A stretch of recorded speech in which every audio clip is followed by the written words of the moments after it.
अस्सलाम वालेकुम रहमतुल्लाहि वबरकातुहू। Welcome to my YouTube channel Iqra academy.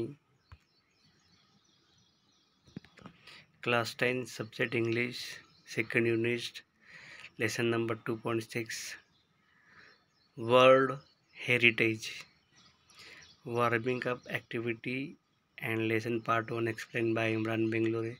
For more videos subscribe my YouTube channel Iqra academy. Warming up activity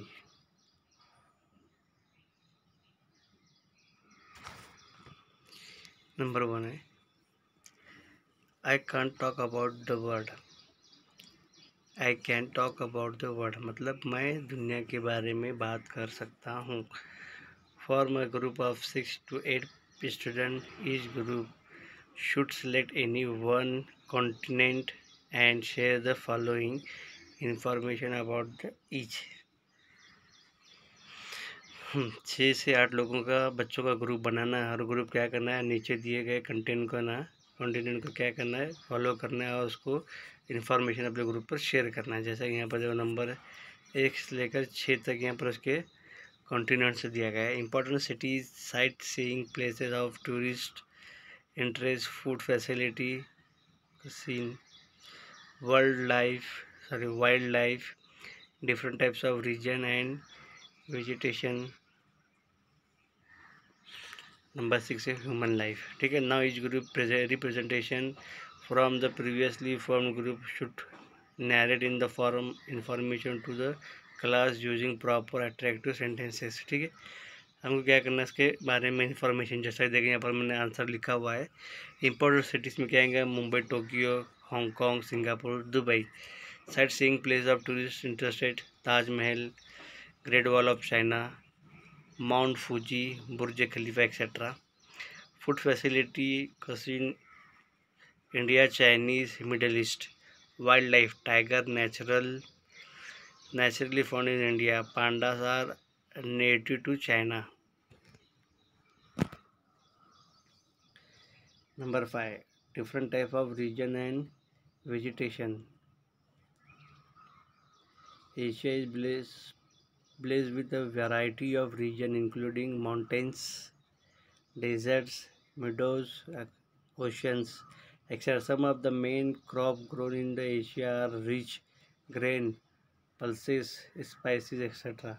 Number 6 human life.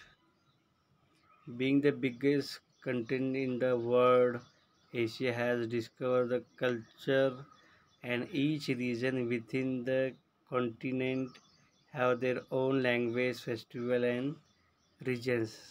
ठीक है, बिल्कुल आसान था ये। उसके बाद आगे देखेंगे हम। Number 2 prepare a travel brochure और leaflet of our native place और any town, historical place, hill station to attract tourist using the point below. नीचे दिए गए पॉइंट की मदद से क्या करना है, एक ब्राउचर तैयार करना, ट्रैवल ब्राउचर या फिर जो नहीं क्या एक टूरिस्ट लिफलेट तैयार करना है। या तुम्हारे गांव को जा रहे हो या फिर हिस्टोरिकल प्लेस यानी कि तारीखी मकाम, हिल स्टेशन, सेहत अफजा मकाम को जा रहे हो, तो मतलब जो ट्रैवल मतलब जो टूरिस्ट को अट्रैक्ट करने के लिए कैसे तुम एक ब्राउचर तैयार कर सकते हो। यहाँ पर देखो, near railway station, near airport, near bus stand, top 5 spot to visit, special feature of this spot, have fun entertainment, mouth watering special scene, other nearby sightseeing spot. ठीक है, ये इसका था। फिर बाद में देखो happy journey, contact, enjoy travel, एक फर्जी फ़ोन नंबर है यहाँ पर, ईमेल आईडी भी क्या है, एक फर्जी है। ठीक है, इसको तो इस तरह तुमको एक ब्राउचर बनाना है, एक लिफलेट तैयार करना है। उसका आंसर हमने यहाँ पर लिखा, देखो जो पॉइंट थे वो पॉइंट्स को हमने यहाँ पर कवर करके लिखा हुआ है। Tourist place Kolhapur, how to reach there, तुम वहाँ पर कैसे जा सकते हो। तो उसको यहाँ पर जानने के हमको 3 तरीके हैं, बाय रेलवे, बाय रोड या by railway station, by airport, by bus stand. ठीक है, ये 3 तरीके से हैं, by air, by way and by rail, by road, by air. ये 3 तरीके से तुम जा सकते हो। तो रेलवे से कैसे? Chhatrapati Shivaji Maharaj terminal Kolhapur by railway station से, by airport Chhatrapati Raja Ram Maharaj airport Kolhapur domestic airport station Kolhapur location local transport is available. इसके बाद टॉप 5 स्टॉप टू विजिट, वहाँ पर 5 जो मशहूर जो स्पॉट है विजिट करने के, Mahalakshmi temple, पंचशाला fort, अंकाला lake, Maharaja palace, Chhatrapati Shahu Maharaj museum, Gandharva resort and amusement park. उसके बाद है special feature of this spot, तो उसके बारे में लिखना है हमको। महालक्ष्मी होली सीट ऑफ अम्बा माता, ये फेमस, ये दूसरा है। फिर Rankala lake famous for its beauty, Maharaja palace magnificent structure and Chhatrapati Shahu Maharaj place है। Indo British architecture, Maharaja museum great collection of historical period. उसके बाद यहाँ पर Gandharva resort and amusement park, prisoner active beautiful side with amusing games, mouth watering special cuisines and delightful tasty non vegetable foods, bhandara rassa, tambda रस्सा, देवनागरी डोसा। ये क्या इसके special, इसके लिए क्या रिसोर्ट और वहाँ के अम्यूजमेंट पार्क की ये फीचर्स है। उसके बाद other by near sightseeing to, दूसरे क्या पनाला फोर्ट, कनेरी माता, राधा नगरी वाइल्ड लाइफ सेंचुरी एक्सेट्रा क्या उसके अंदर रहेंगे। फिर उसका डिटेल, फिर ट्रैवल एजेंसी के नाम, मोबाइल नंबर, ईमेल आईडी। ठीक है, ये क्या था तुम्हारा एक टूरिस्ट लिफलेट था। अभी मेन पॉइंट है, अभी अपना लेसन शुरू करना है। वर्ल्ड हेरिटेज यानी दुनिया में जो नहीं क्या जो ऐसे हेरिटेज विरसा किसे कहते हैं, दुनिया का विरसा। तो यहाँ पर कुछ तस्वीर दिए गए हैं इजिप्ट की। अभी बाद में नहीं क्या एक पुरानी इमारत की तस्वीर है, बाद में ये जो ऑस्ट्रेलिया का दिया गया है, फिर बाद में एक इधर वाइल्ड लाइफ है, अलग अलग तरह के फूल है। तो हम देखेंगे यहाँ पर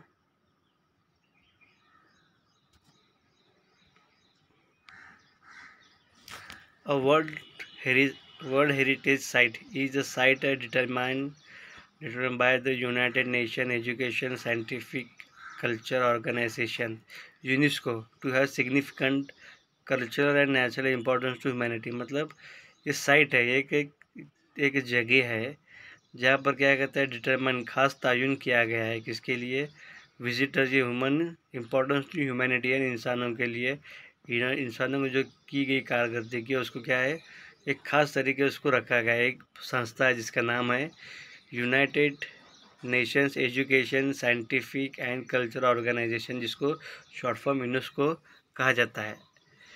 टू हैव सिग्निफिकेंट कल्चर यानी क्या है जो बनाए गए कारकर्दगी उसको हिफाजत के अहम कारकर्दगी को रखा गया है। And natural importance to humanity, और नेचुरल यानी कुदरती इम्पोर्टेंस टू ह्यूमैनिटी, इंसान के लिए इम्पोर्टेंट है। As such site there are protected by maintain as such sites are protected and maintain by the international world heritage, और जितने भी ये वर्ल्ड हेरिटेज साइट्स है उसको उसकी हिफाजत करते हैं, उसकी देखभाल करते हैं कौन, इंटरनेशनल वर्ल्ड हेरिटेज। ये क्या एक कमेटी को क्या इस्तेमाल इसकी हिफाजत करती है, उसको मेंटेन रखती है। Programme which is administrated by UNESCO world heritage committee, और इसको एक प्रोग्राम बनाते हैं, यूनेस्को की हेड कमेटी होती है वो बनाते हैं। Because the world heritage sites are places that are significant culturally and naturally, they were in type and include forest, lakes, monuments, buildings etc and cities। मतलब ये जो इनका प्रोटेक्ट करने का, इनको मेंटेन रखने का, इसके पीछे यही है कि क्या ये साइट्स क्या है, ये बहुत अहम है, बहुत खास है, कल्चरली यानी जो कल्चरल तौर पर, नेचुरली कुदरती तौर पर। देवर इन टाइप यानी उसमें अलग अलग तरह के टाइप होते हैं, इंक्लूडिंग लेक्स झीलें होती है, जंगलात होते हैं, मोनूमेंट्स यानी कि यादें होती है, बिल्डिंग्स इमारतें, और सिटी, जिसको क्या करते हैं ये वर्ल्ड हेरिटेज कमेटी इसको प्रोटेक्ट करती है। आगे देखो, world heritage sites can also be combination of both culture and natural areas. मतलब वर्ल्ड हेरिटेज साइट कभी कभी क्या है, कभी नेचुरली होती है, कभी कल्चर होता है, लेकिन कभी कभार क्या होता है, दोनों कंबाइंड होते हैं, naturally and culturally. For example, मिसाल के तौर पर mount Hongshan is in China is side with the significant to human culture। मतलब माउंट जो चाइना में माउंट एक ये पहाड़ है माउंट होंगशन इन चाइना के सिग्निफिकेंट यानी बहुत इंपॉर्टेंट रखती है तो ह्यूमन कल्चर इंसान की जो तहजीब में, because it's play an important role in historical China art and literature है। चाइना के आर्ट और लिटरेचर में इसका बहुत ज़्यादा इम्पोर्टेंट है। माउंटेन इज़ आल्सो सिग्निफिकेंट, जो माउंटेन जो पहाड़ भी क्या है वो भी बहुत इम्पोर्टेंट है, अहम है, because of its physical landscape.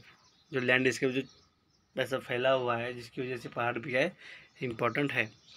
उसके बाद देखो कैरेक्टर स्किल्स देखो, इसकी क्या है मज़ात क्या है।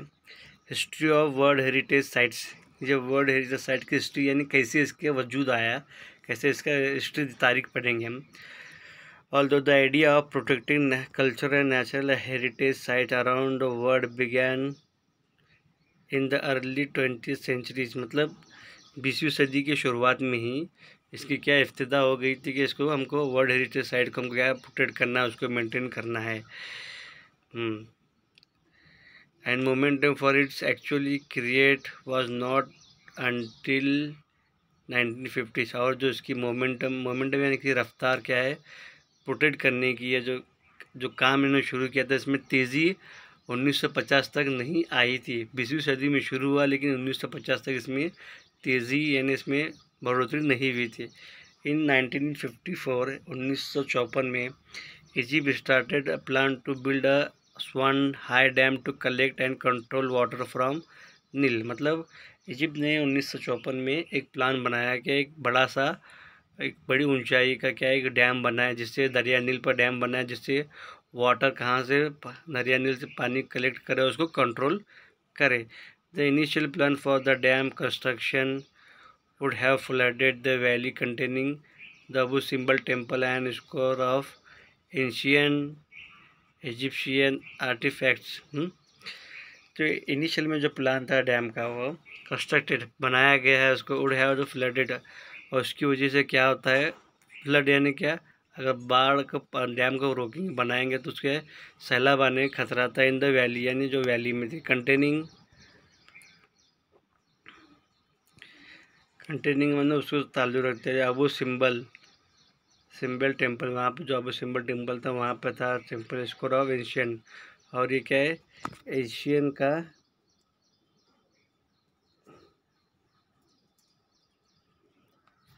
यहाँ पर जो इजिप्शियन का जो नहीं कि जो उन्होंने काम किए हैं, जो उनकी यादें हैं और जो उनकी नुमाया कारगर जो उस पर असर होता है, तो प्रोटेक्ट द टेम्पल्स को बचाने के लिए एंड आर्टिफैक्ट्स है जो उनकी यादें हैं उसके बचाने के लिए, उनके जो कारनामे हैं, जो मंसूबे हैं, नमूने जो ना अलग अलग तरह के नमूने होते हैं।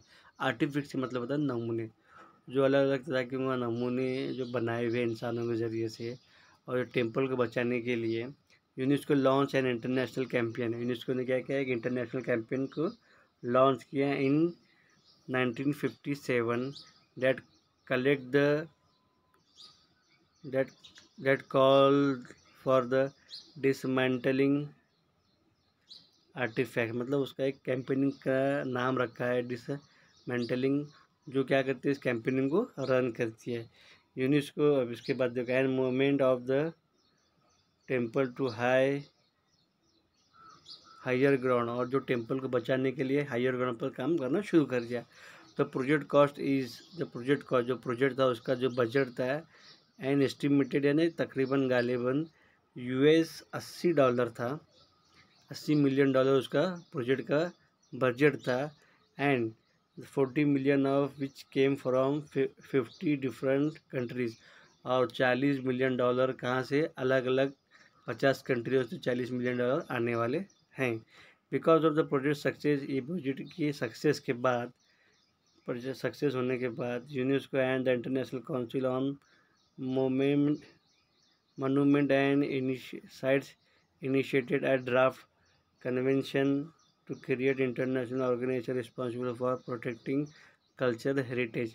इसकी ये प्रोजेक्ट के सक्सेस के बाद उनको एक समझ में आया यूनेस्को कमेटी को इंटरनेशनल काउंसिल मोनूमेंट यानी जो इंटरनेशनल काउंसिल में जो यादें हैं एंड साइट्स इनिशिएटेड, जो साइट्स है इनिशिएटेड ड्राफ्ट, उसका क्या करना है उन्होंने, जो दुनिया में जो और भी साइट्स है उसका क्या ड्राफ्ट बनाना शुरू किया है, लिखना शुरू किया। Convention to create international organisation responsible, और उसको रिस्पॉन्सिबल बनाया कि ये क्या इसकी हम हिफाजत करेंगे, इसको हम प्रोटेक्ट करेंगे, ये कल्चर हेरिटेज को, यानी जो रिवायती जो तंजीम रहते हैं, तहजीबी जो नहीं क्या इमारतें हैं, जो उनकी इम्पोर्टेंस है, उसको क्या करेंगे प्रोटेक्ट करने का एक ड्राफ्ट बनाकर उन्होंने इस पर काम करना शुरू किया। सेकंड पार्ट हम आगे के वीडियो में देखेंगे। अस्सलाम वालेकुम रहमतुल्लाहि व बरकातहू। Design and concept by Imran Bangalore. For more videos like my YouTube channel, subscribe my YouTube channel, क्राइक रेड मी।